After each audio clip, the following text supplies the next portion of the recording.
Humanianity, a new religious call. Humanianity, religion for us all. Humanity, now we all can see. Humanity, how much better we can be.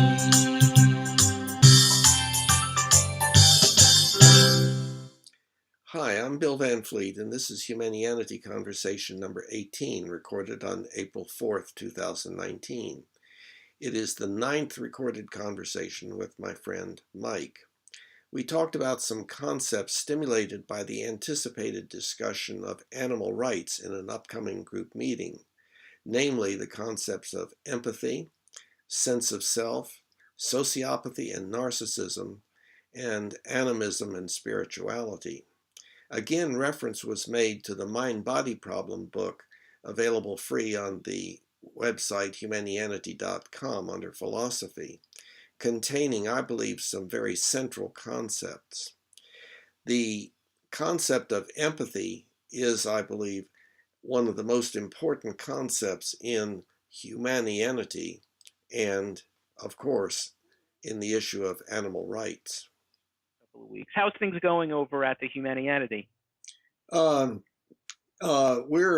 We've had some good meetings.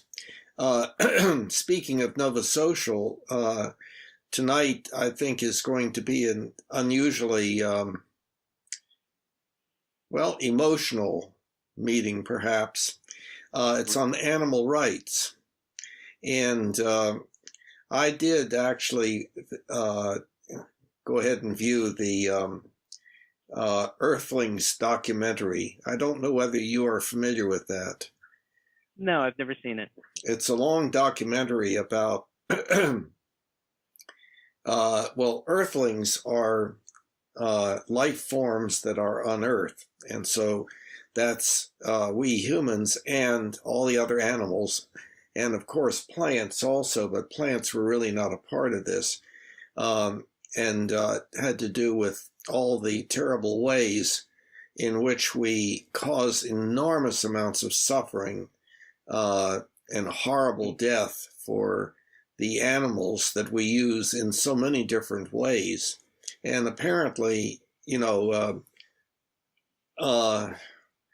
without much empathy for them, at least on the part of those who are carrying out the work.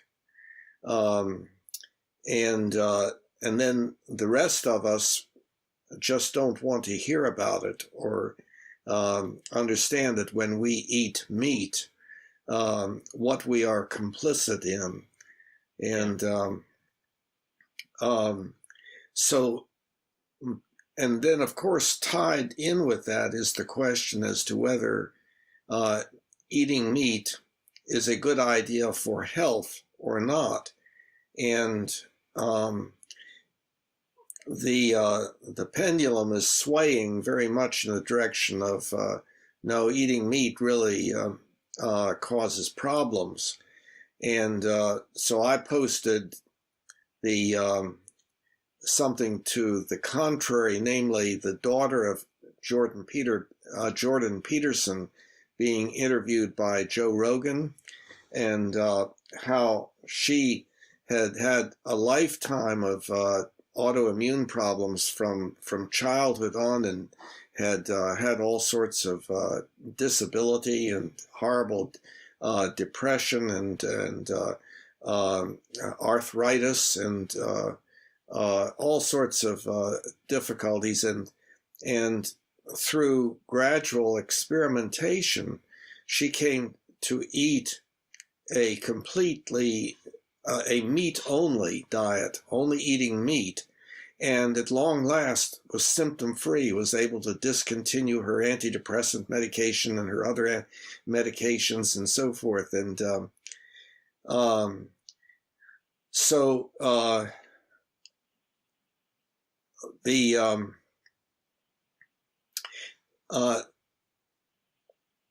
the underlying question really is has to do with empathy. And one of the people, I posted a link to that discussion, and a response to it was that she was a Goldilocks snowflake that was, in other words, a total lack of empathy for her and what she was going through in her finding a way to get rid of horrible suffering, lifelong suffering.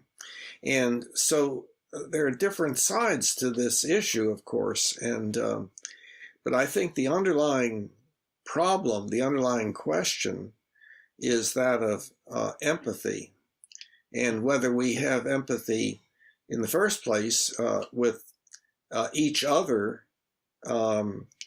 And there's a lot of evidence that we don't readily have that. We can have things like holocausts and the Roman Colosseum, where humans would be fed to other animals, and and horrible slaying of people and so forth, that have been widely approved of. So we don't have universal empathy for us humans, nor do we for other species. And there's a question, of course, as to where one should cut off the obligation to feel empathy. In other words, should we cut it off with people outside our tribe or outside our species?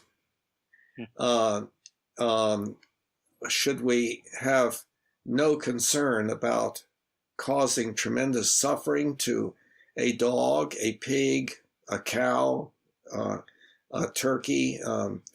Should we have no concern about that as long as we have empathy for all humans on this earth? And then it is kind of tied in with the issue of abortion, that issue, but in kind of complex ways. Having to do with when do we become concerned about killing something, Right. Right. Well, I think in terms of the abortion debate, it turns into a technical analysis of what's going on, rather than, as you're talking about, getting in touch with the empathy for all the parties involved. And I think that when I hear you talk about empathy, I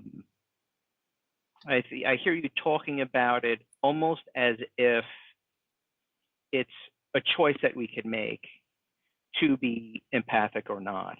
And I wonder if a lot of people have the experience that, empathy is simply an emotion and an experience, that I just feel a connection and can identify and empathize with certain things and certain animals, and then other things and other animals I can't.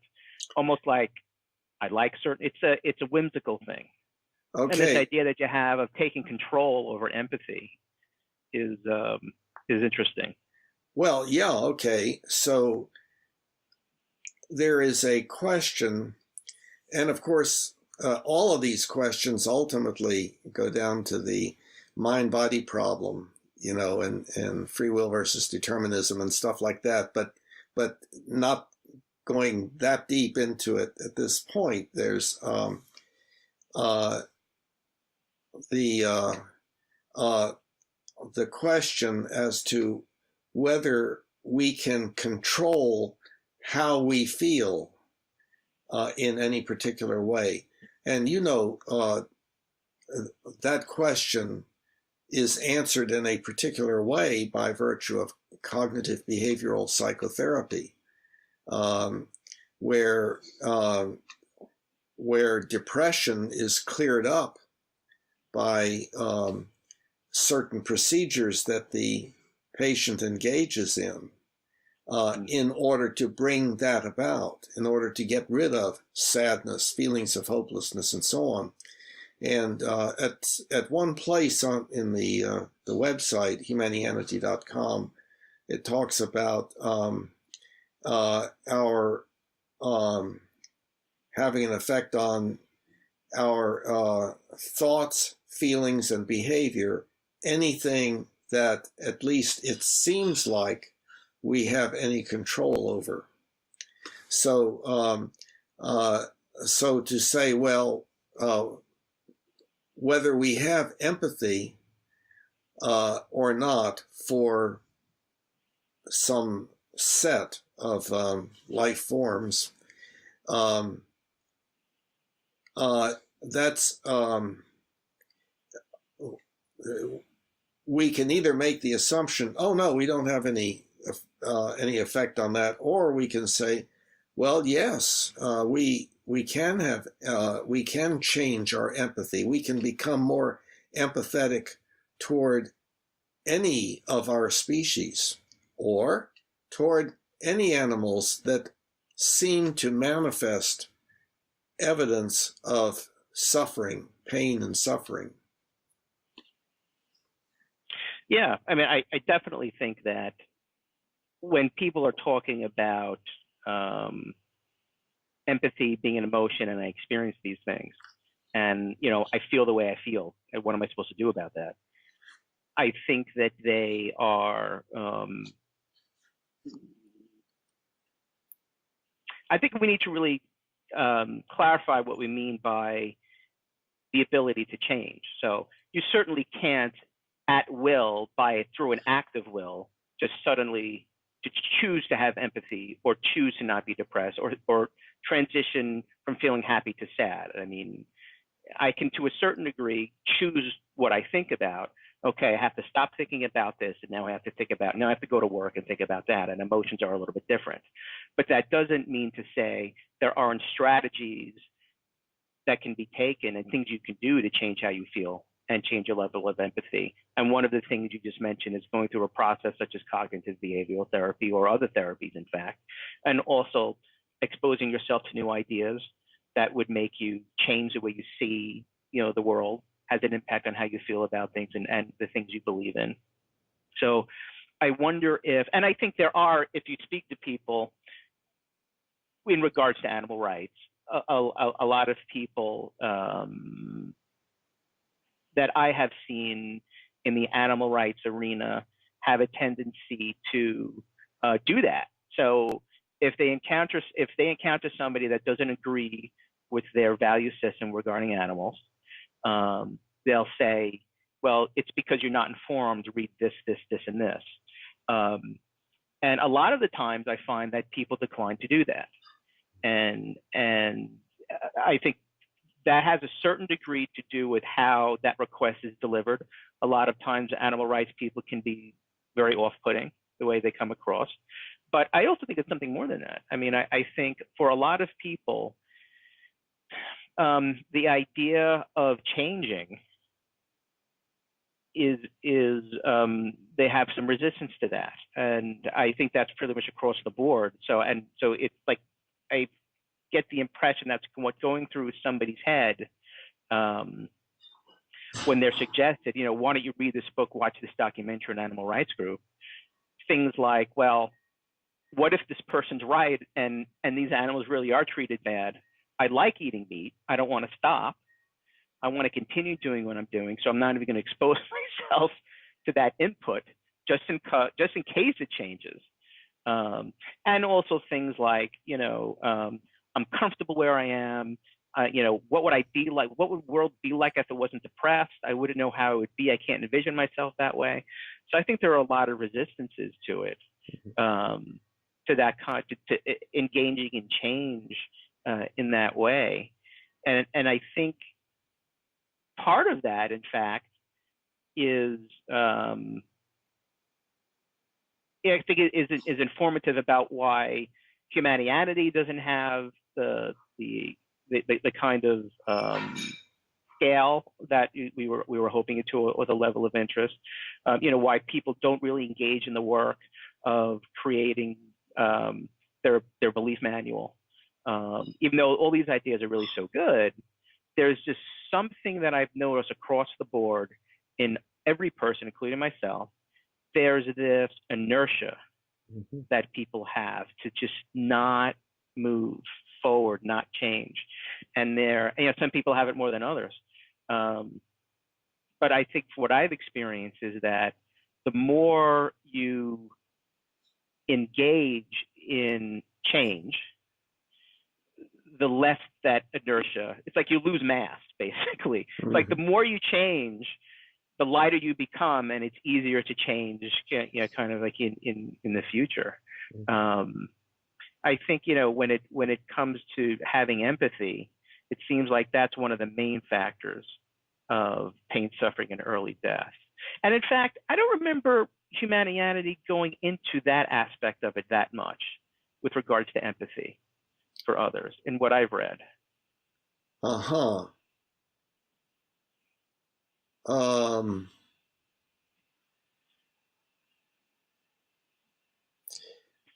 I was trying to think where on the website it would be on the specific intro page of the home section, where that is specifically talked about. I don't recall that a place where that is specifically discussed, but it is discussed in multiple ways throughout right all of it. I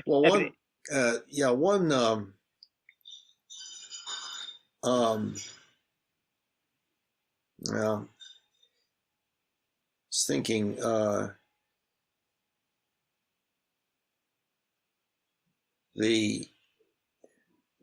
I guess it'll come to mind that there was a place, I think, relatively early on the detailed intro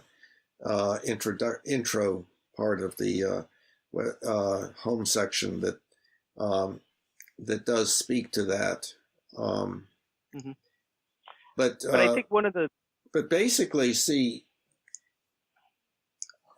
in order to be concerned about the reduction of pain, suffering, disability, and early death on the part of other people, that requires a certain kind of empathy.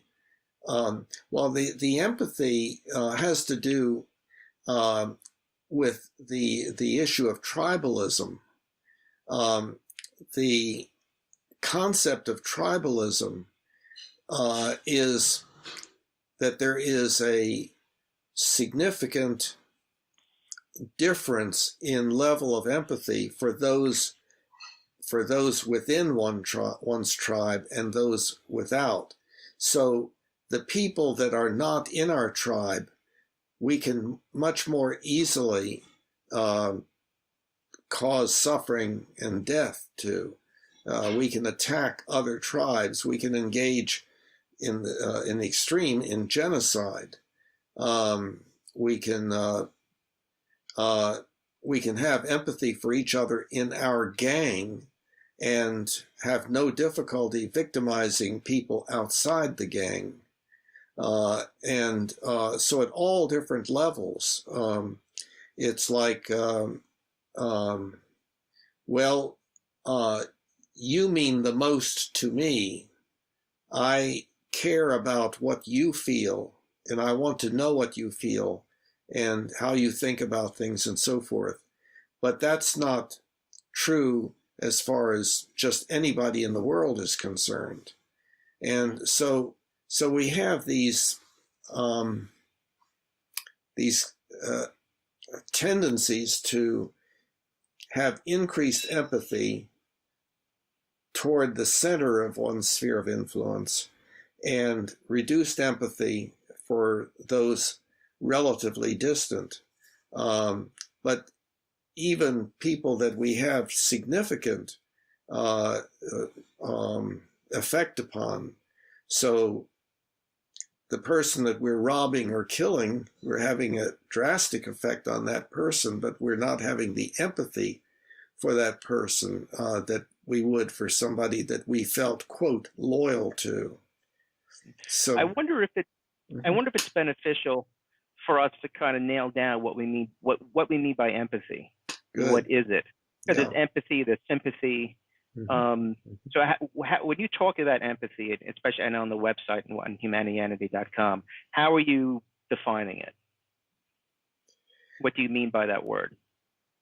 Good point. I don't believe that word I specifically have defined.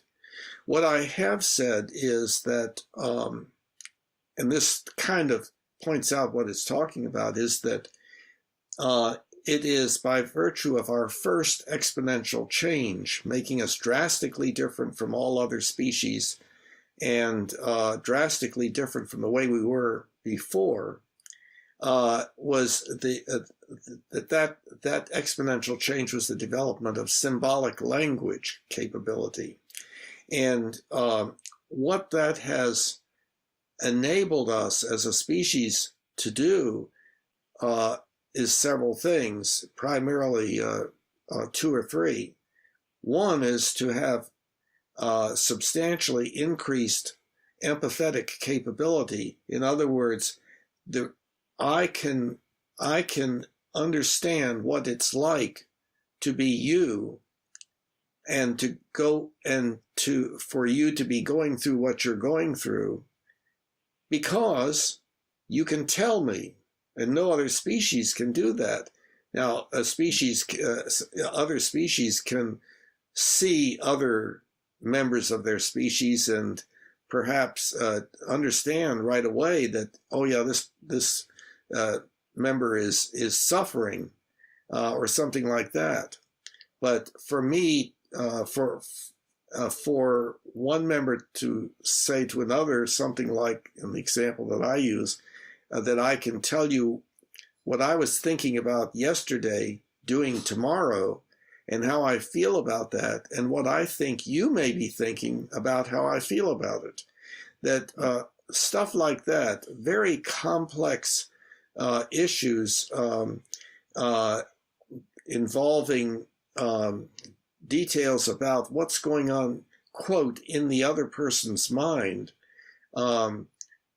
we can do that because of symbolic language. The other thing was highly effective cooperation, because we can give each other extremely specific instructions as to how to do something when the person has had no experience at all before that. We tell a person how they can get to a particular place that they've never been at by giving, very specific instructions. So, so our ability to empathize with each other and to cooperate with each other are both extremely deeper or more more extreme than any other species. And so then in addition, of course, our symbolic language ultimately has led to the rules of logic and the rules of evidence, or rationality, giving us our science and technology. And with that now, we are able to understand somebody on the other side of the world and what that person is going through and feel for them. And that's making a substantial difference. And as a matter of fact, this documentary, Earthlings documentary, Right. enables us to actually see what is happening to the animals that we end up eating, or end up using their skin for, or using their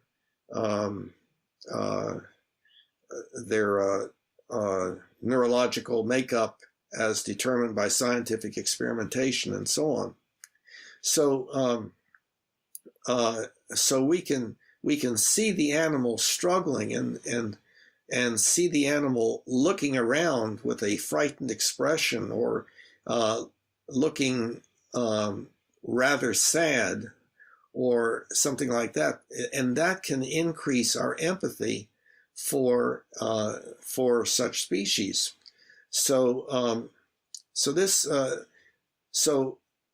so empathy, then, to get back to your suggestion that we try to define it or figure out what it is the ability to fairly accurately be able to imagine what it's like to be going through what the other person or the other animal is going through. So we can imagine that and develop the same feelings. So we can not have anything that we're feeling particularly sad about ourselves, but we can see this other individual and imagine from what they are telling us, or from what we're just seeing, how they must be feeling, and then feel bad about that. So it's a kind of connectedness or way of experiencing another life form. And of course, we know that such feelings, well, gets into the mind-body problem, but that seems to be related to what's going on in the brain. And what's going on in the brain, we well know, can be relatively unusual. Like a person can feel that a plant that they're looking at is a being that is maybe even thinking about them and so forth. So we can have the feeling that this entity that is not a higher level animal, but something that we don't ordinarily attribute feelings and thoughts to, we can actually have the feeling that there is something there, and so on. And then, of course, we also have the experience, like we've talked about before, about the feeling that there are spirits present, or that there is one mega spirit, an entity we call God, that is very much watching and very much in tune with what we're thinking and feeling and so forth. And so we have the capability of going well beyond the immediate sensory evidence to have that feeling of empathy. So, for instance, my feeling that I am being appreciated by God is an act of empathy. That is a feeling of a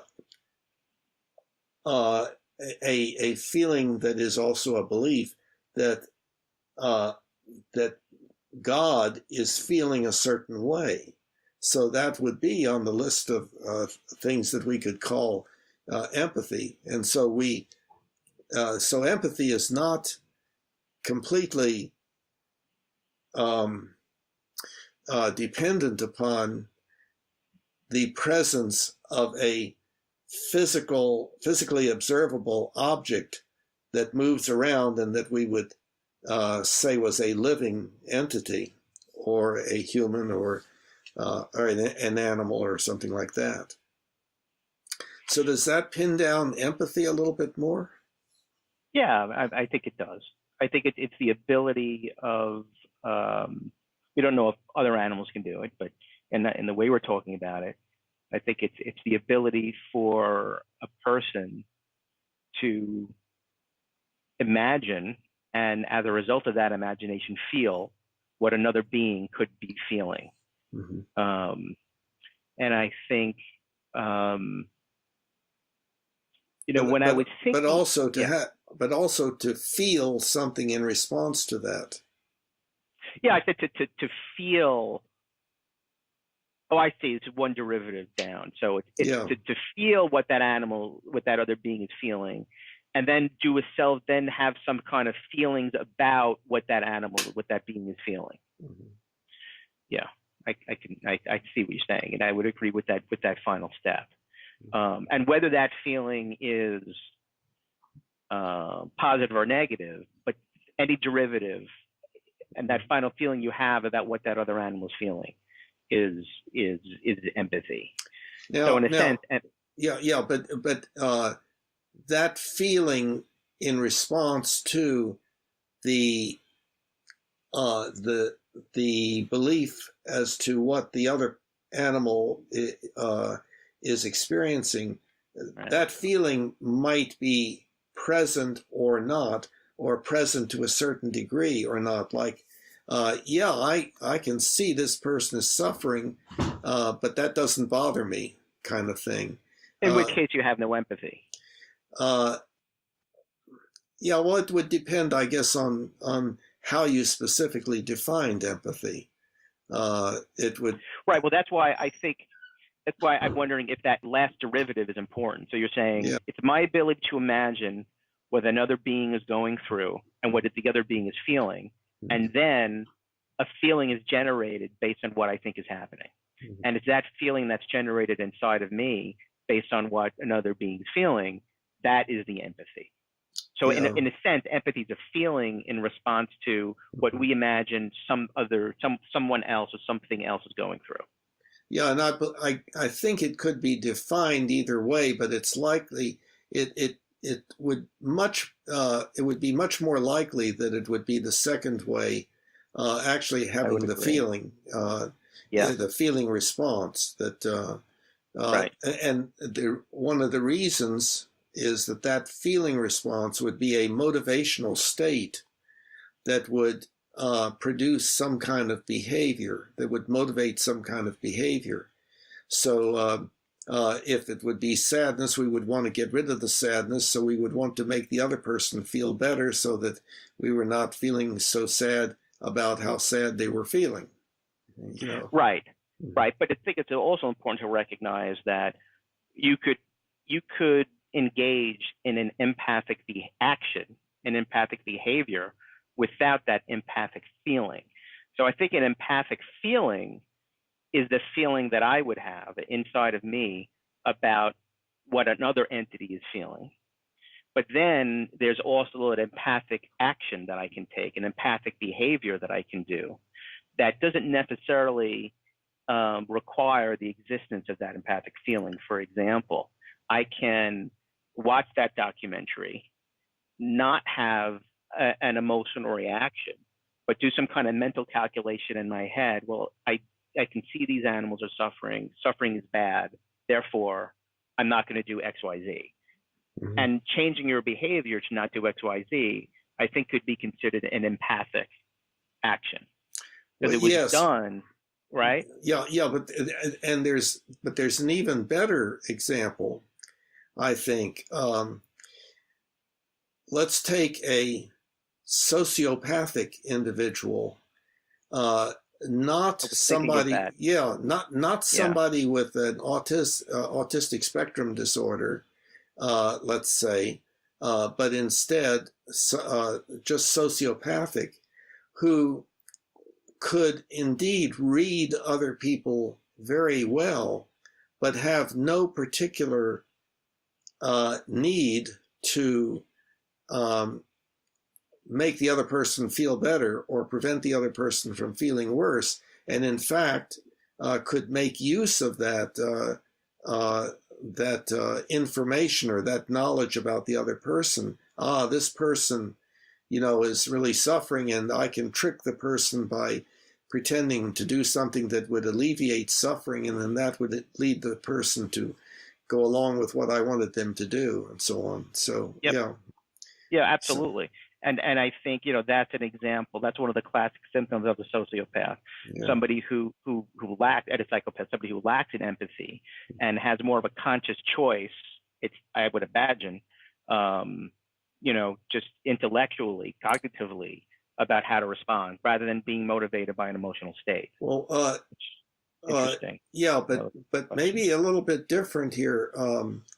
I think you said lacking in empathy, and what I was saying was, well, no, the person has empathy, but what they don't have is an ethical structure. I should try to alleviate suffering whenever I see it. I should not take advantage of people and things like that. So so you could see. So a person who is causing problems to other people could have two different things. Could have one problem or another problem or both. One problem would be a difficulty in empathizing, i.e., being able to understand what was going on in the other person. And the second would be an ethical belief system that was, let's say, absent in that area, or was of a sort that maybe would be there if the person were molded by a subculture like the mafia, or some subculture, some particular culture that says the next door culture is evil and we need to find a way to exterminate them and so forth. So so we can trick them into doing such and such. So there'd be there's the empathy part and there's the ethics part that are two separable sorts of things. Right. Yeah, absolutely. But I think, notwithstanding the accuracy of that, I think most of the people who would be listening to it, and most people on the planet are not sociopaths or psychopaths. So I think there's some other mechanism going on there that allows the average person to participate in actions that cause injury and pain to others and other animals and other entities. And you made you brought up a very key point about the way we're defining empathy. We incorporated this idea of imagination, that the person has to be able to imagine what this other being is going through. And I think that reality that's part and parcel with empathy is one of the key parts that allow most people to continue to cause harm. When you have to rely on your imagination, you're to a certain degree in control over your imagination in ways that you're not in control over reality, over what's happening objectively. You can delude yourself. You can choose not to see things in a certain way. And I think when it comes to not pay attention to certain things, to kind of go unconscious when you see certain things on the screen, to turn away and whatnot. And I think rather than kind of couch most people who are willing to continue to cause harm as these, insensitive, unempathic, they shouldn't even be called humans. It's like, they're just evil, the harm that they're doing, and they don't even care.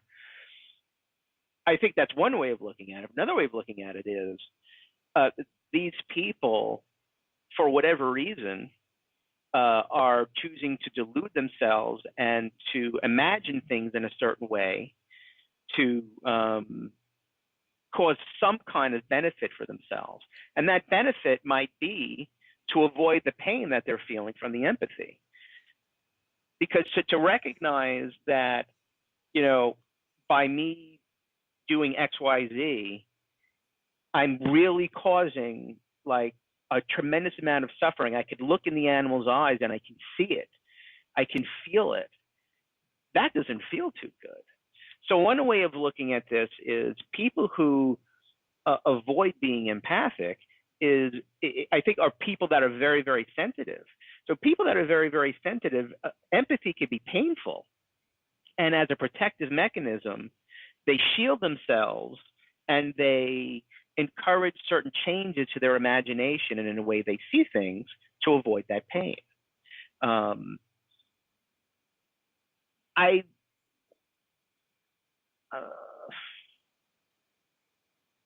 I think I could see a little bit of myself in there, and I think some people that I know of also in that could fall into that category. But I also think that people could be intentionally shaping their imagining and intentionally imagining kind of what's going on for very other reasons. You know, one thing that comes to mind is my brother-in-law, who put down a set of glue traps in his basement. And if I'm sure you know, glue traps are one of the most inhumane ways of killing an animal. Basically, the mouse just sits on the glue trap and starves to death. And I had gone into the basement with him for I don't remember, and he saw five mice trapped on the glue trap. And his first reaction was, and I remember them squeaking and screaming, and his first reaction was absolute celebration. He went, yes, I caught them. Like, this is fantastic. And whereas my first reaction was absolute horror, because I heard these mice screaming and I was feeling terrible, you know, about it. And, you know, in that moment, I think my brother-in-law was not changing his imagination about anything to avoid any kind of discomfort. I think his belief system saw the mice as objects that weren't worthy of any kind of empathy. And I kind of wonder if somebody like that is easily reached. Because I think this begs the next question. This begs the question, okay, clearly lack of empathy causes a lot of problems, a lot of pain for humanity and the planet in general. So how do we change it? I don't know how I wouldn't know how to get through to somebody like that. Well, there is an important issue in something like that actually has come up recently. I think it was in a Charlotte Humanianity meeting where the difference of opinion had to do with whether the natural state for us humans is to be empathetic, and that something distorts that or inhibits certain parts of it, or whether no, empathy is it kind of developed as a culturally imprinting phenomenon that we're taught to be empathetic. And I would be of the latter opinion, actually. I don't. Really? Yeah, I don't think that we humans come into this world with an empathy for everything and everybody. And I think if you take a look at toddlers and very young children, you see that they do not, that they can easily cause a lot of suffering to those around them, both human and non-human, and that they are taught by the response of the significant, important others like mother and so forth. No, that's going to make him suffer, or how would you feel if that happened to you, and so forth. And so there's a training process, and so I think, and I think that's a part of our tribalism also, is that it is normal and natural for us to have this intertribal empathy and to feel free to do almost anything to other tribes, except that we humans are getting a little bit more more generally concerned about others than just within our tribe. In other words, our species is our tribe, or we are a part of Earthlings, and we need to be concerned about all, and so forth. But I think that that's a training process that has occurred, and it has occurred. It's possible only by virtue of language, and so we don't. I think we see other species be very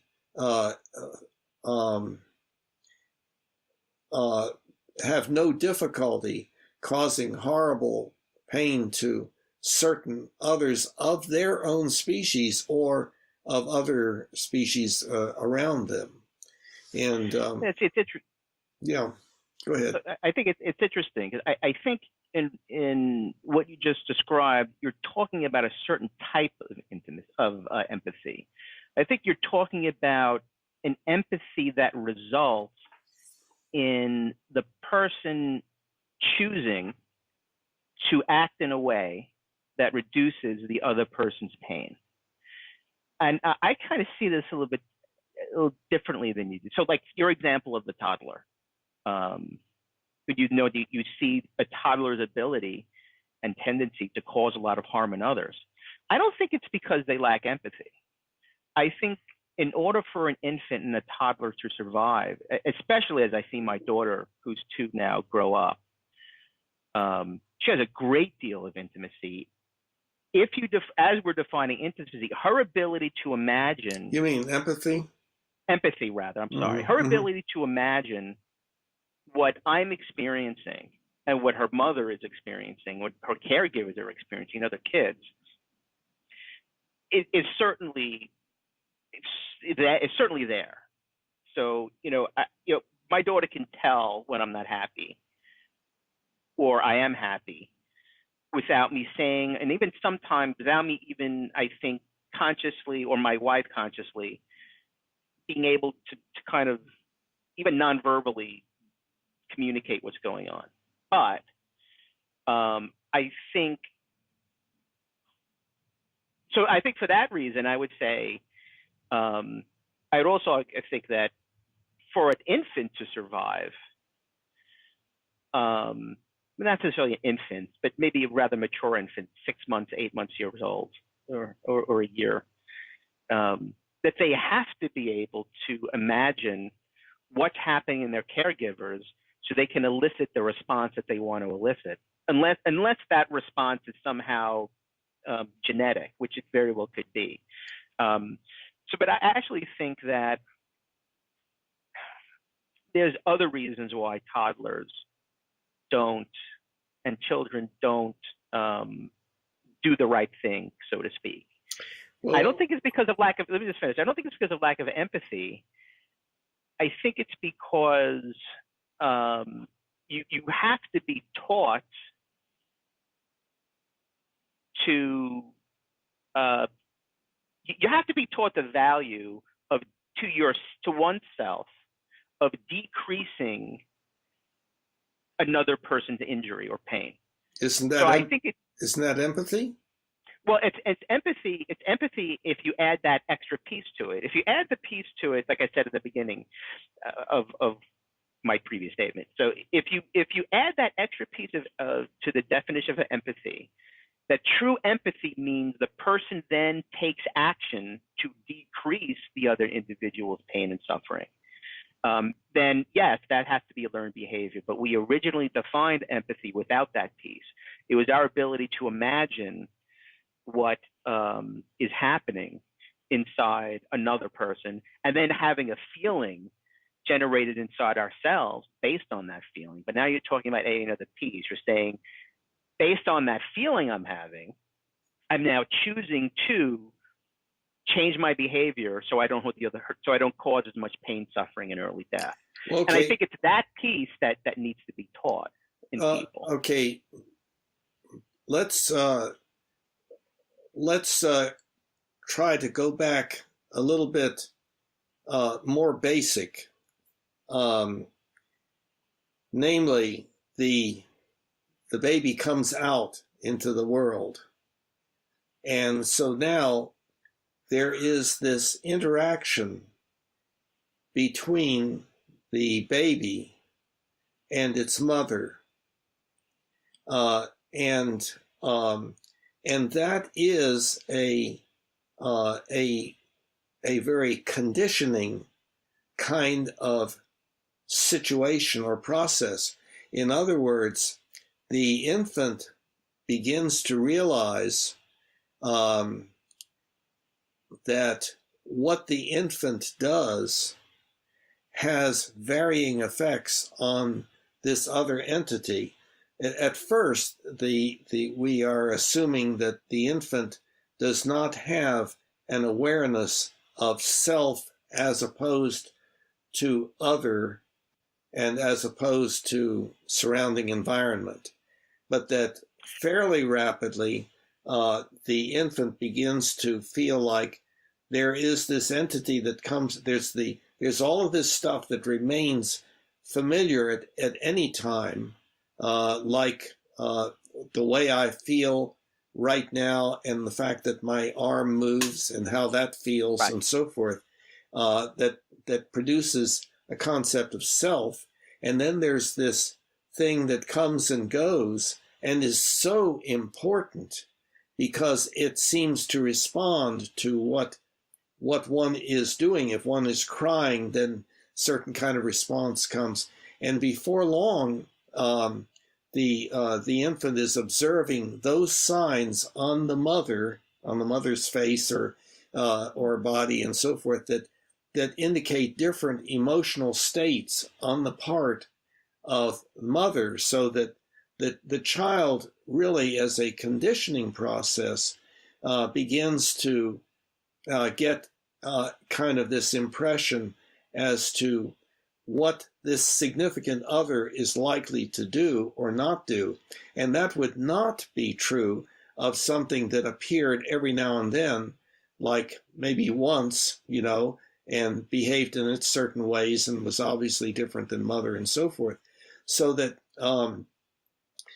then, if there are other people in that infant's surroundings that the infant also interacts with, there's this learning process whereby the infant learns that if I do this, then this other entity will do that. And to a greater or lesser extent, and so on. So that I think that is kind of the beginnings of the development of being able to, quote, read the behavior, nonverbal and verbal behavior of the other in an ever increasing manner that comes to involve more and more people as time goes on. And if we take away that early mother experience, if the child does not, is in a situation of having no mothering entity, no mothering experience, that infant is going to be impaired in certain ways with regard to the evaluation of other people and how to respond. Is that not correct? That's look, a couple of things with response to the last thing you said. Maternal deprivation. Maternal. Right. That's what I was going to say. So I know of studies they've done with people in a certain children in a certain orphanage setting, I think in the Ukraine or Russia or someplace like that, where they were basically left in cribs deprived of any kind of maternal or even feminine or any type of human interaction for like the first 8 years of their lives. I don't remember empathy dysfunction being the main disorder. I remember attachment. They had attachment disorders which was manifested by hostility, rebellion, apathy, and whatnot. I don't remember empathy being part of those disorders that they referenced, but in general, I see what you're saying, but maybe I can make a couple of points. So I would think that, firstly, an infant can't see really more than 12 inches from their face. So I think when I think about, and I would also agree, they have no sense of self.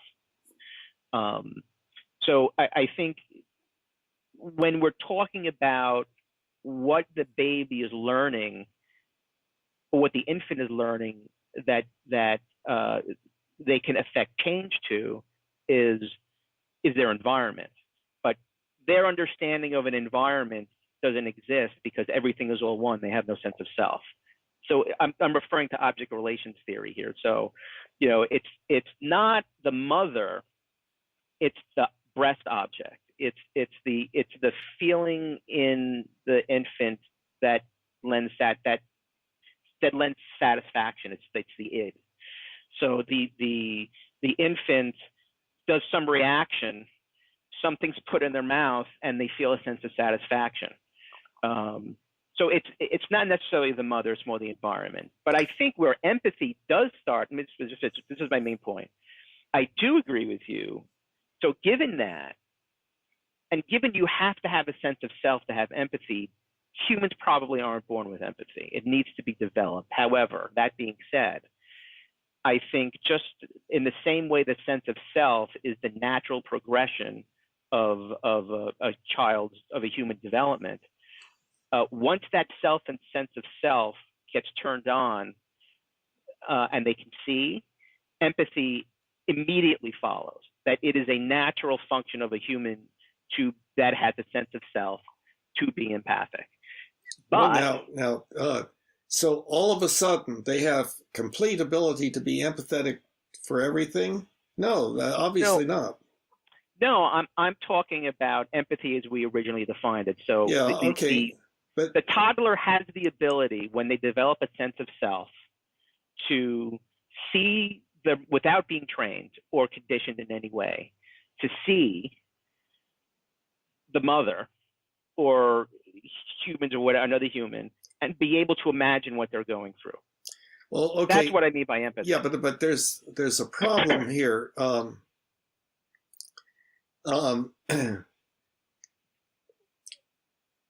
I would now. I'm trying to use my imagination to be a newborn, and that's kind of difficult. No, it's hard. I would too. It's hard to do. But you're talking about the feeling the breast in the mouth. I don't think that the infant experiences the breast in the mouth. Well, hold on. Wait, I need to clarify because you misunderstood what I said. It's the satisfaction. No, I understand that from getting the breast in the mouth. I understand that, but getting fed, whether it's the bottle, the breast, whatever it is. But let me say, it is not just the breast in the mouth. It's being held, and it's being held by this familiar entity.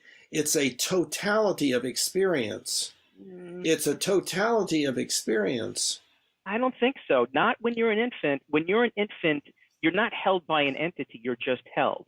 There is no entity. There's no sense of other. Well, no. Yes, I agree with that initially, but what I'm talking about is the growth of that process, and to say that that the infant, if you cut off a breast and just gave it to the infant and the infant was not held or something, I don't think it would be the same experience. Now, the infant might indeed say, oh, well, this is something to suck on or something like that, would not say it, of course, but, internally, but that would have that, like anything put into the infant's mouth, a pacifier is going to result in certain, to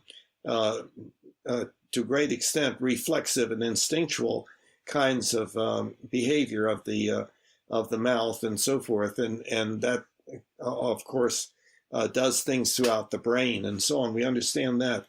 Well, what I'm saying is that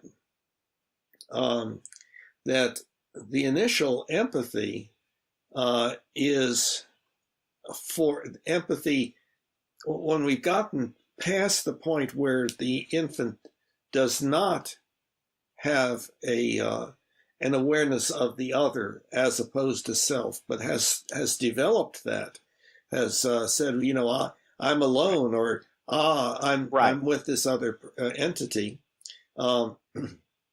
That is a totality of experience. And that does not include somebody else. Now, somebody else coming and doing the same thing, or partially, like the father coming, that's going to be a developing kind of whatever that the term would be for that total experience. And the infant would also be experiencing the verbal and nonverbal behavior of this other entity, the father, and would be getting conditioned to respond to that, where father maybe would respond to the infant doing a particular thing that maybe mother has not responded to. So I feel confused. Okay. Because I feel like we're changing. I feel like the definition of empathy is shifting. So are we talking about empathy being only the ability to imagine and then feel something for what someone else is going through or experiencing? Or are we talking about empathy as an empathic action? So I'm taking some action based on what I imagine, what I'm feeling. No, I'm not. I'm not including the action. That also is important, and that's where ethics comes in and so forth. But see, I'm going back even to remember that we said the first exponential change was the development of symbolic language. Well, the infant doesn't have that. That's something that is a psychosocial development based upon genetic change that's given us more frontal cortex and stuff like that, whatever is required in the brain in order to have symbolic language. But we're talking about the feeling that there is something there that is different from this lamp that I've been seeing over and over that just sits there. This thing responds to me.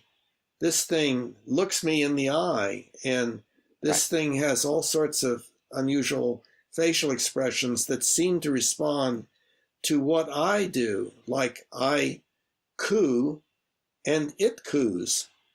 And so it has noticed my cooing and it's doing it back. So I can do it back. And there's this this learning process that is occurring, and we didn't spend much time on maternal deprivation, but and why there would be the various outcomes of that. But I think that there would be some impairment in there that would manifest itself later on in kinds of behavior and behavioral problems that might be difficult to just easily assign to these earlier difficulties that would occur by virtue of maternal deprivation, not having this other and the feeling of self and other of the nature that is involved in being mothered, as opposed to, of course, people are going to be coming in and out, and there's always going to be some interaction, like some verbal behavior and so forth. It would be very. I wonder whether an infant would even survive if there was no human contact. Right. Well, I think it's important to just explain to the audience why, at least I feel, this is even relevant. Okay. And if we don't understand what creates empathy in people and where it comes from, it's a lot harder to figure out how to encourage it if it's not there. So that's one of the ways I think this is important conversation, and I think ultimately unknowable. Unless I can have some kind of Vulcan mind meld with an infant to experience what they're going through and how they're experiencing life. I don't think we can't really know for sure where or how empathy or why empathy develops. But when you were talking, something really hit me, and I think there is, in order to be empathic, one of the key skills is you have to be able to read, as you were saying, what's going on in somebody's face. So you need human exposure and human interaction to do that. But I think you also need something else. I think you have to identify, and this is a key part of empathy that we didn't define and include in the definition. I have to identify myself with the other person as we are the same. So that's the only way I'm able to map the feeling that I'm having in my subjective experience with what's happening on that person's face. That's the link.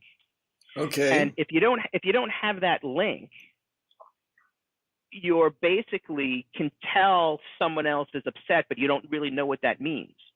Well, first, this may or may not be relevant to what you're saying.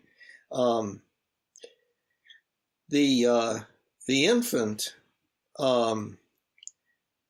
as the infant and small child, let's say the infant in this case, where the infant is coming to feel that there is this other entity and so forth, and getting some impression of, quote, what's going on in the other entity, that would have to be on the basis of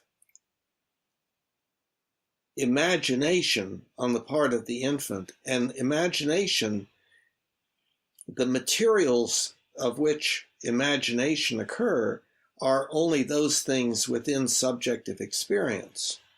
So the infant, if the infant is beginning to see this other entity, self and other, then the infant is not going to have much ability to imagine the other as being anything different than the self, except that it behaves a little bit different. In other words, the infant is going to ascribe to this other a subjective experience like the infant's own, there being no other thing that the infant could ascribe to the other, because there's no other experience.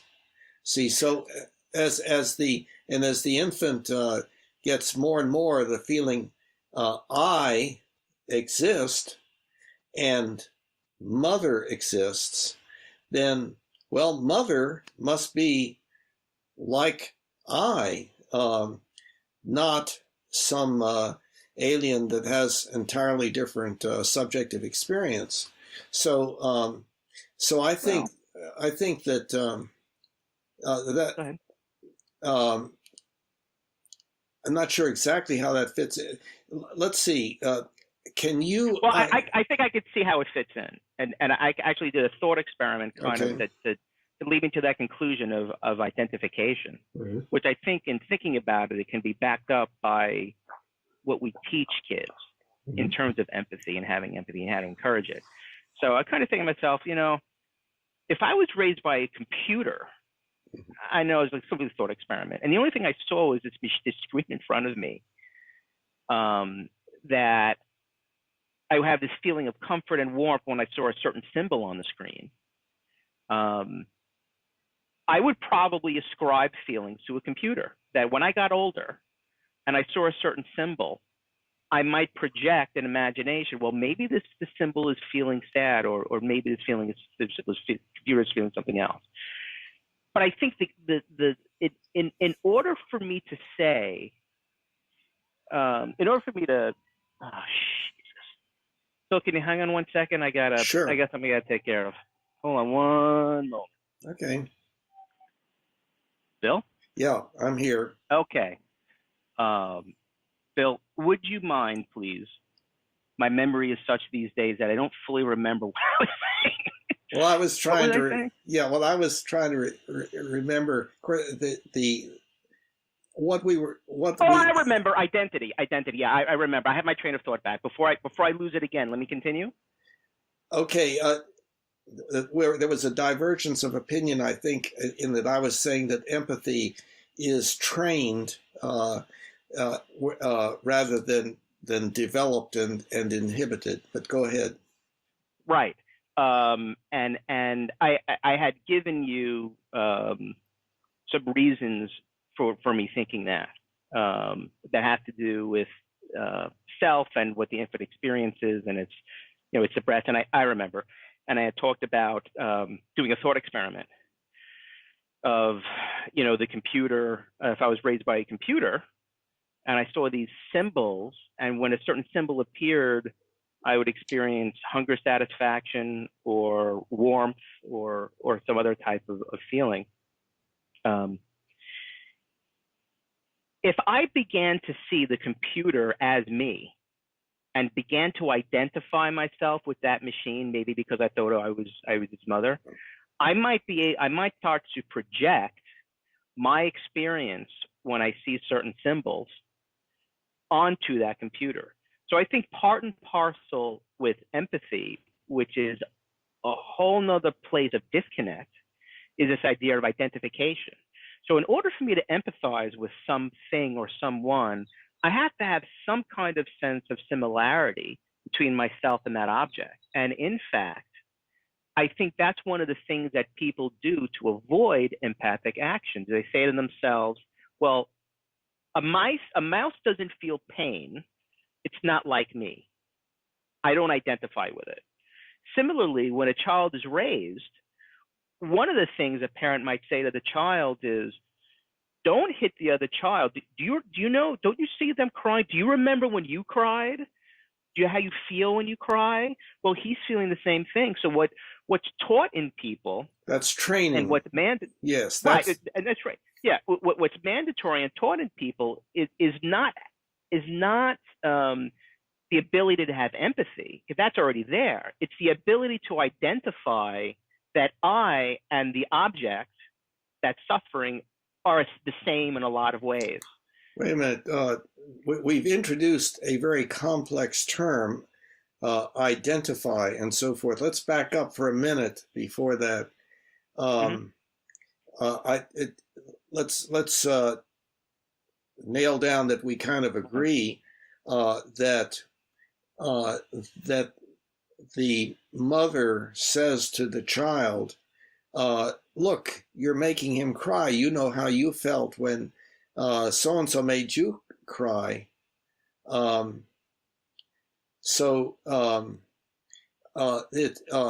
mother is indeed evoking in the child's imagination,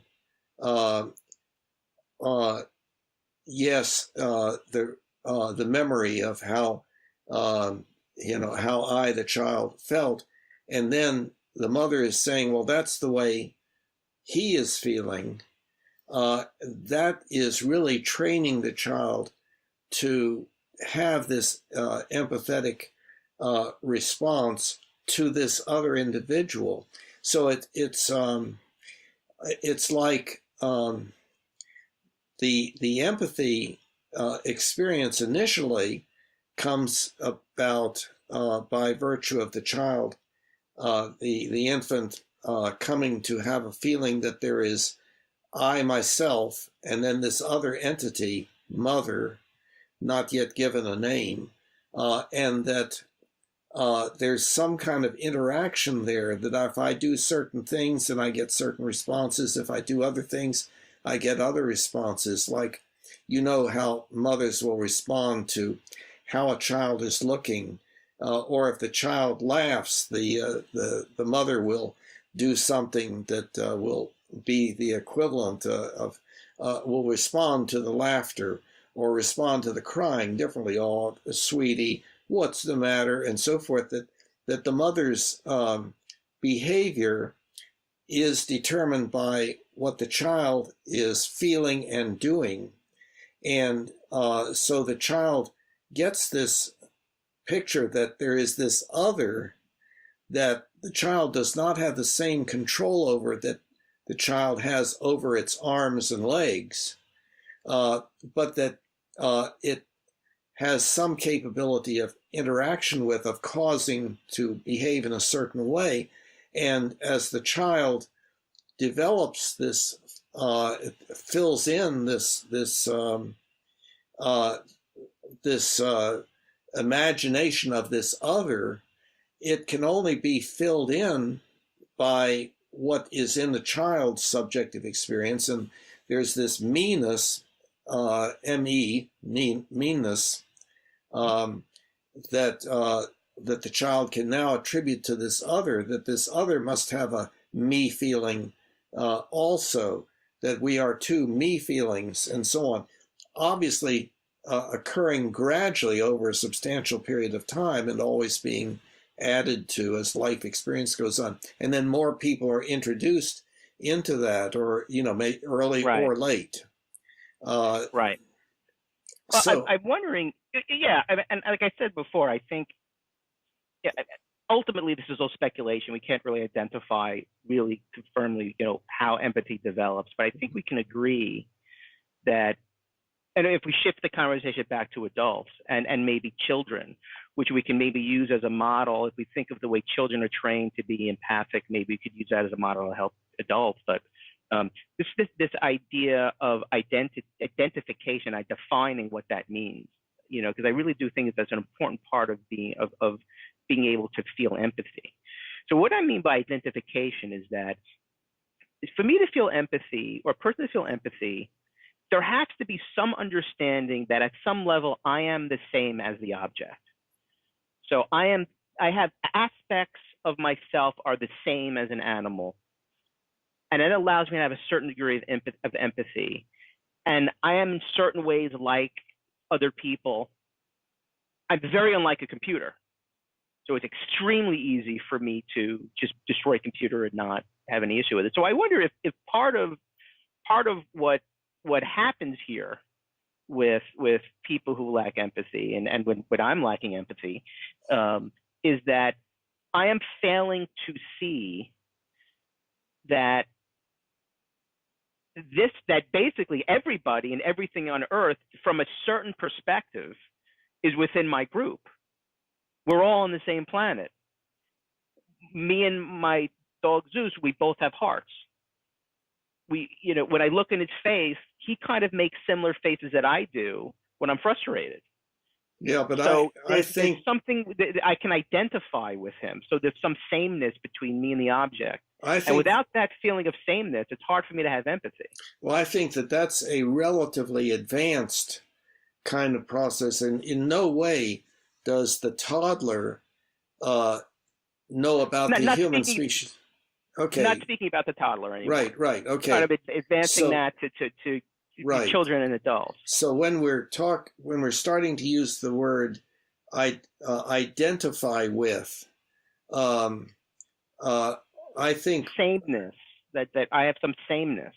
Yeah, okay. Well, I think that sameness goes back to the infancy sort of thing, in that the infant does not have any other possibility. In other words, the infant can only imagine what the infant has previously experienced and is experiencing. So the infant can imagine that this other entity has an interior, so to speak, like my own. However, I think that that's still relatively advanced kind of thinking. This development of an entity in imagination called the self, I think, takes a while, and it's not a sudden development. Oh, now I this is me, and I know what's me and what's not me, or it's something like that. But And Yeah. there's another thing. You're talking about the computer. Well, saying, I can't identify with the computer or something like that. But number one, we know that that some people can indeed develop attachments to an artificial intelligence kind of robot, and or to things that are that we would call machines, but engage in complex behaviors and so forth, and that and there's the term. It's not. I don't think it's animalism. There's a Anthropomorphizing. no. It's along those lines, but it's that the infant can, like the child stumbles over the leg of the chair, and then gets animism, yeah, and then gets angry at the chair for making for tripping the child. Animism is a normally occurring phenomenon, and is probably why spirituality, in the sense of sensing spirits that are not accompanied by materially recognizable bodies, is a normal phenomenon for humans. Increasingly, psychosocially being kind of denigrated or frowned upon, like many people would take a dim view of somebody saying, well, I know that there are spirits around, but they're friendly spirits, et cetera, et cetera. Although some people do. Some people have that experience. And other people sometimes would say, well, that's mental illness. And I don't think that that's correct necessarily.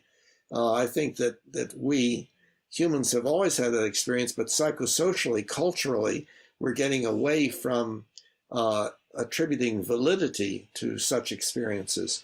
But that's not true for many people. That many people, I think, have had the experience of one or more experiences of and some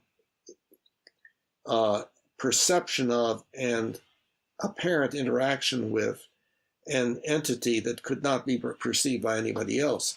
But at any rate, so that would be an extension of the animism kind of thing, a tendency to indeed attribute an internal experience to these other entities, where it's an extension of the original, the development of self and other that occurred, where the infant recognizes the mother as an entity that has subjective experience like oneself, apparently, something along those lines that develops. So, let me, okay.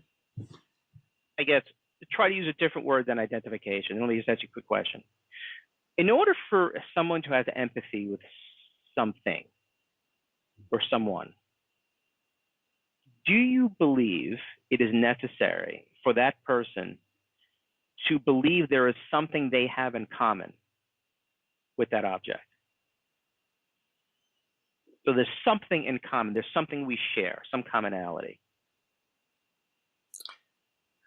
Well, if you ask the person, it would depend upon what they had come to think about, whether they, at some point, we develop this idea that we have a mind, which, of course, has never been perceived by anybody.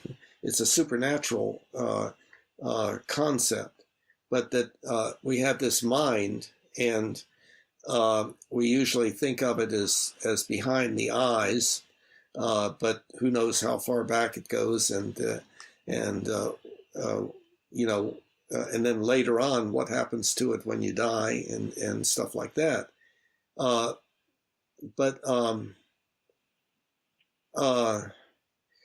so so there is this attribution of a mind to the other person, and then as one would imagine that mind, one would not be able to imagine it to be something entirely different than what oneself had already experienced. So it would have to be, well, this person has a mind like me, Right. like mine, in some respects. So that's the only mind, because the only mind we've ever known. Yeah.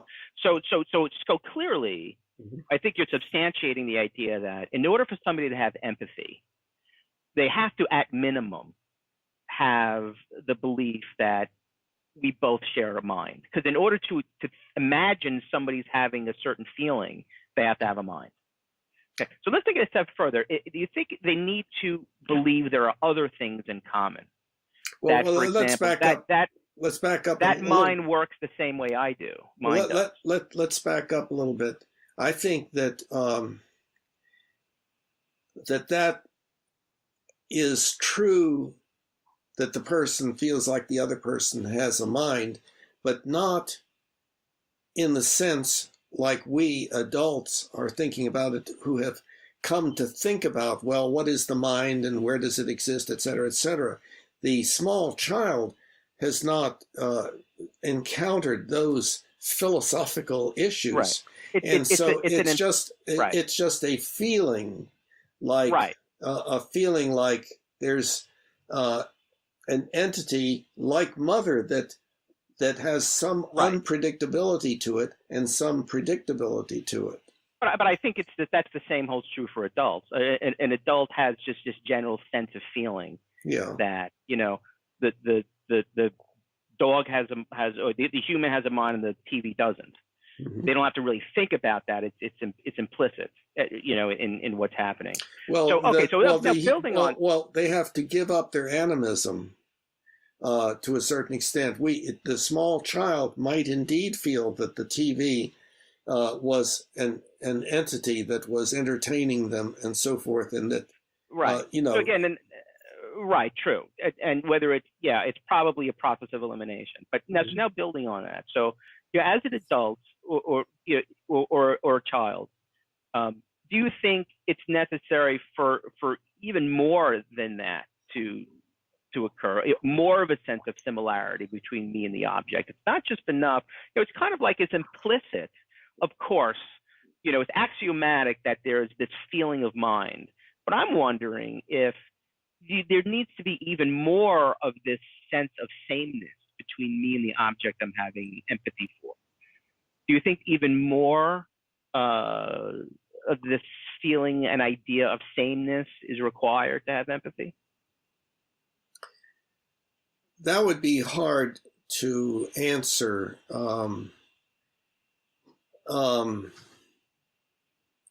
It's an issue of a matter of degree, for one thing.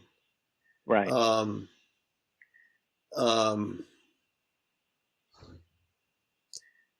I think, given us adults, we meet somebody and we're more inclined to think, before we find out differently, that they think the way we do. And then we can be surprised, and as soon as they start talking or a little bit later, we can begin to be surprised. Gosh, what did he just say? He must really look at things far differently than I do, and so on. I think that but on the other hand, that may vary according to the life experience of the individual, where the individual may feel from experience, gosh, nobody is like me. I am alone in my world. These people are all different, or something. That would be, I think, though, more in the direction of unhealthy mental development. That in general, we kind of make the assumption, just like we, in general, if we're relatively healthy, we make the assumption that this person that we're just meeting is a good person until proven otherwise. But some people will, I think, say, well, no, this person is a bad person until they have proven themselves to me. So I think there are issues like that, that. Right. See, So, I think that there's a direct relationship between how much a person believes the object is the same as them and how easy it is for that person to feel empathy for the object. So the more I believe what I'm trying to have empathy for is like me, the easier it's going to be for me to be empathic. And I think if that's true, and I think it is, and that's a requisite for empathy, then I think that speaks volumes about the way humans are built. Well, it's the basis for this phenomenon called tribalism. Exactly, right, Mm-hmm. right.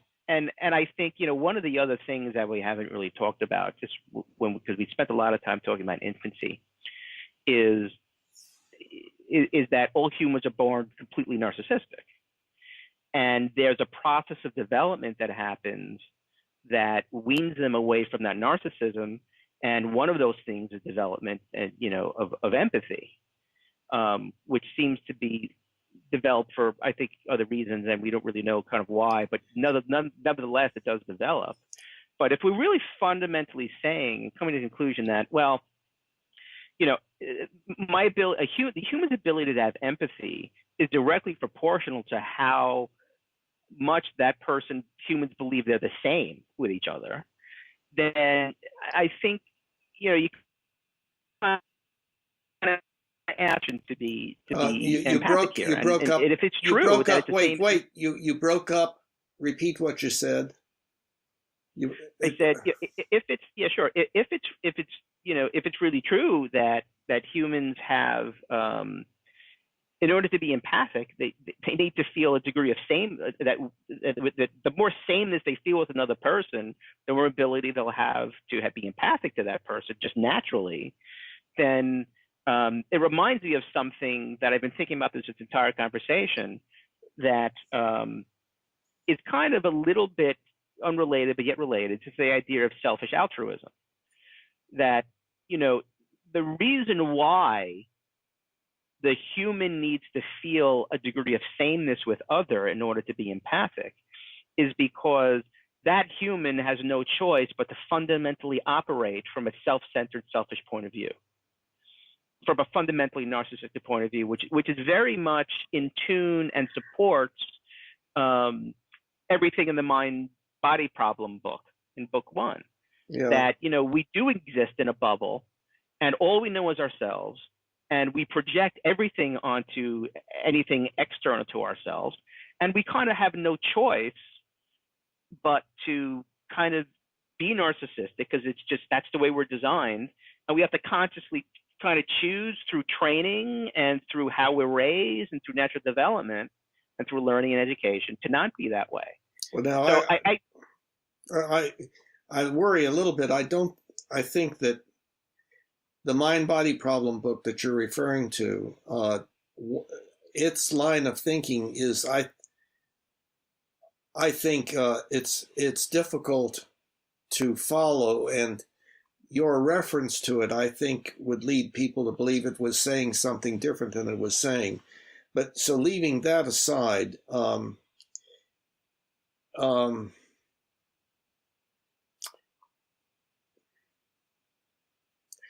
no, I guess go ahead, proceed ahead, because it was another point that I've forgotten. Right. Well, and I would completely agree with you. I think the mind-body problem is so. Yeah. Okay, go ahead. The problem is you've introduced another term, and I'm not sure that, and you're equating it with something else, and the new term is narcissism, and the way that I envision narcissism, it has to do with in child development, the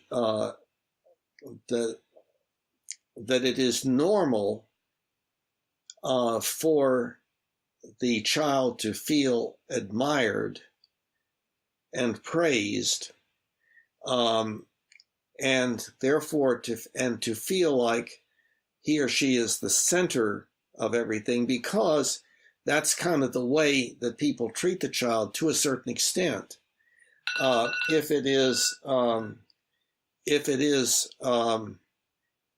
the child is treated excessively that way, the child is going to feel excessively admired and feel that that's excessively important and so forth, and will not think about other people. But if the child is at the same time as being admired for the way it runs or what it says or something like that, that the others that are responding are doing that with regard to somebody else, like a sibling, then,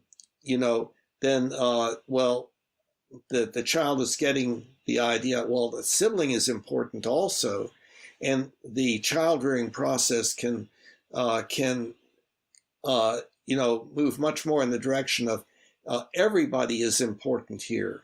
And we are important rather than, oh, you are so great, you are so important. So narcissism develops, in the maybe primarily in the second year of life, and where there's the admiration, and then that's, after that's over, that's when the Oedipal and conscience and guilt and stuff like that come in, theoretically. I think, I was speaking more narcissism from more of a psychoanalytic perspective, which is a form of self-centeredness. Well, I was too. Well, yeah, and I just want to for the, well, I just wouldn't even want to go there, but okay. I think for the audience's sake, I think, narcissism, the way I'm using it in psychoanalysis, it's very different. Self-centeredness with a narcissistic personality is very different than self-centeredness from somebody who's selfish. So a selfish personality is self-centered, but it tends to be more conscious. So I'm selfish and I know what I want when I want, screw everybody else. A narcissistic form of self-centeredness is the person who just doesn't even know that they're selfish. So it's like, it's almost the exact opposite of empathy. And that's why I brought it into the picture. And in fact, I actually just checked. The psychoanalytic definition of necessary is a lack of empathy. So it's an absence of empathy. What is narcissism in the psychoanalytic school? So, and if we, I know you're speaking about the infant. The reason why I said humans are born narcissistic is because if we accept the idea that a human is born without a sense of self, in order for you to be empathic, there has to be another. And so yeah, I think you can conclude by, wait, let me finish. You conclude almost definitively that all humans are born narcissistic, and they learn through the process of the environment that there's something other than narcissism. There's something other than me. Yeah, and then moreover, to take those other things into consideration, and through that develops empathy. Yeah, I see narcissism a little bit differently than you. It's to say we're all born narcissistic. I don't think that's so. Narcissism is a possible development that can occur. It is a development to a certain extreme that then makes it abnormal or unhealthy or pathological and so forth. But I think it has to do primarily with the two concepts of admiration and shame, and that the narcissistic individual is very prone to feel admired, and it is very important to feel admired. And if that doesn't happen, then that produces the response shame. And that is supposed to occur psychoanalytically earlier than the whole guilt thing, which comes next. So as opposed to shame, but at any rate, that's just. I understand how you could say, well, we're born narcissistic, you know. Well, I think also even beyond that theoretical approach, which I think really kind of holds water. I mean, I think that's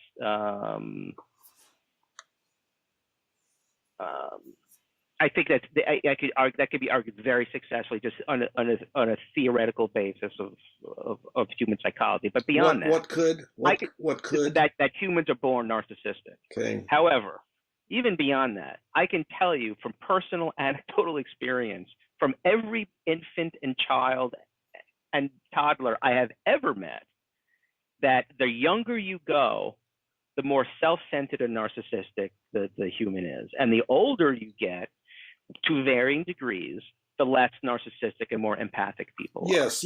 No, so I agree with that. Based on that, I think you could also conclude that, well, if you kind of like the Big Bang, you kind of wind the clock back, and that narcissism keeps going up and up and up, that humans are probably born on the whole narcissistic.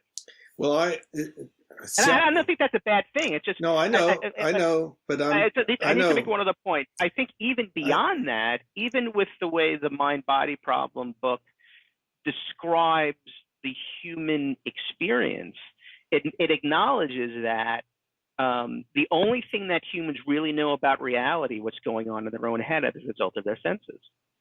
So just by virtue of the fact, I can't help but be narcissistic. Okay, that's a deterioration in the understanding of the book, which is understandable. But going back for a minute, what I would, and maybe we could agree, but anyway. Okay, I know. Maybe we could redo something on the mind-body problem thing, but That'd be good. No, I think it is not. That the issue of narcissism cannot be applied to the newborn and early life experience because I think narcissism has to do specifically with the feeling of being admired and the center of everything. Now, of course, it's not detached from the early self-other kind of experience, but narcissism is an abnormal development where there is too much of that. Well, I am the most important person here, and the world revolves around me, and I'm really great, and so forth.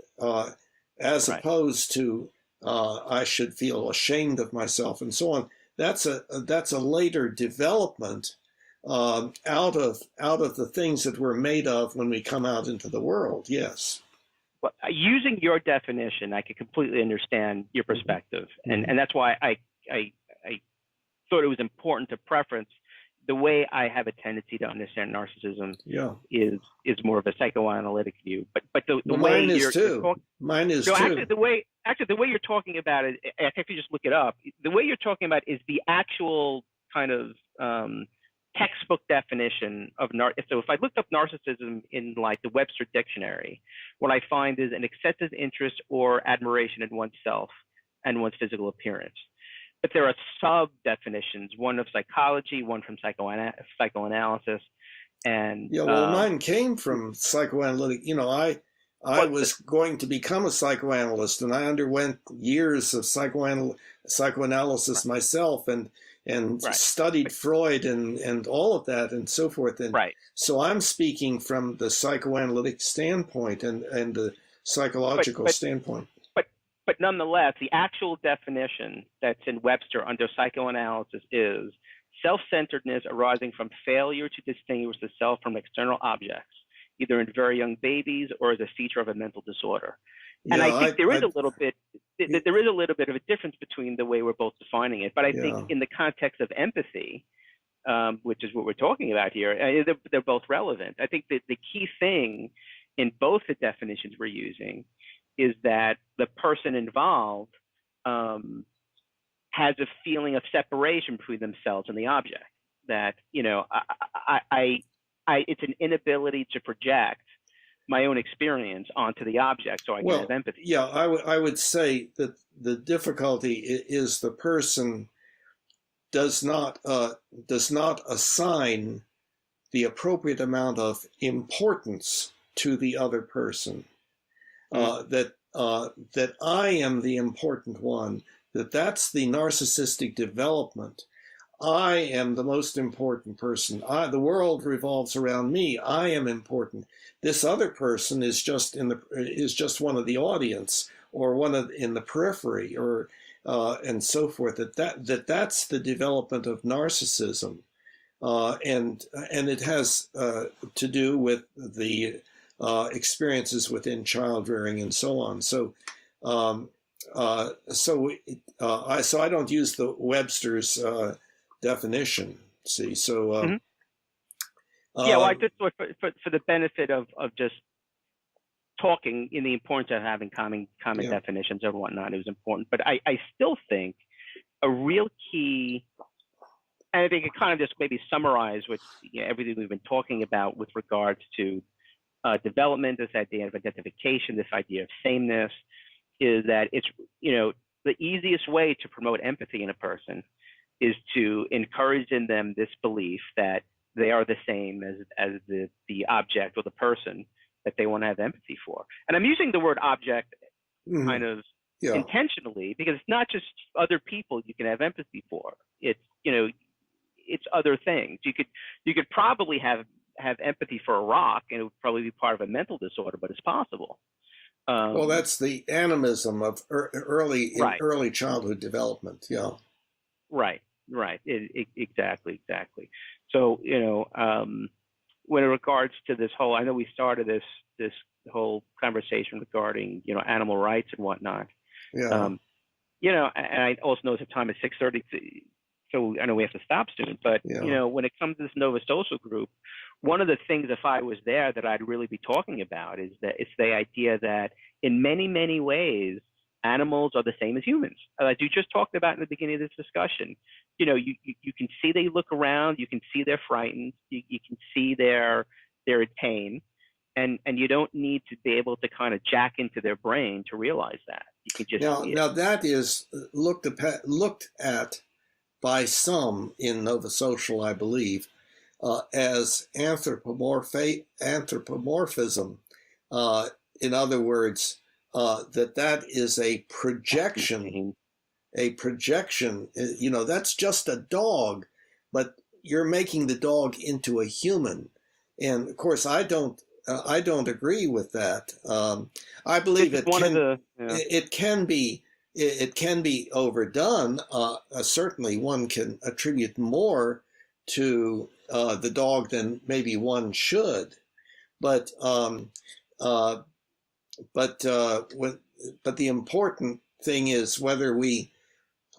The important issue is whether we really should or don't have to be distressed by the suffering of an animal other than a human. And at least that's one of the issues. One of the issues. What you just raised up, that counterpoint that comes up in Nova Social, is exactly what I was talking about before. So a lot of people, so they don't have to feel the discomfort, will say to themselves, well, I know it looks like, pain and screaming, but it's not really, because they're not humans. Mm-hmm. And I find that a lot of people, I just want to say this in the closing, because it's completely unrelated. Okay. A lot of the atheists that I know have fundamentally the same value system and belief system that theists do. And this is an example, and something it's really frustrating for me, because in a lot of the same ways that theists tend to traditionally, historically, I think it's accurate, place humans at the center of everything, so do atheists, and this is the way they do it. So no, humans are it. Nobody's like us. Other animals that have central nervous systems and higher functions are not like us. They don't feel, and it's fundamentally for the same reason. It's to escalate the atheist ego, that there's somebody important, and it's. Well, I'm not sure about ascribing that motivation. I mean, and it's so that easy. That could be my frustration talking. Yeah. And which it could be. That's sure. and the term ego, has multiple meanings and so forth, and so that's an issue that's of interest also. Yeah, that's probably an appropriate place for us to stop, because I could wax rhapsodic about all this, which I won't. Well, we have we'll have future conversations, God willing. Absolutely. So next week, same time? Yes, sounds good. Excellent. I'll talk to you then, Bill. Okay, take care. Let's go to Nova Social. Take care. You too. Bye-bye. Bye-bye.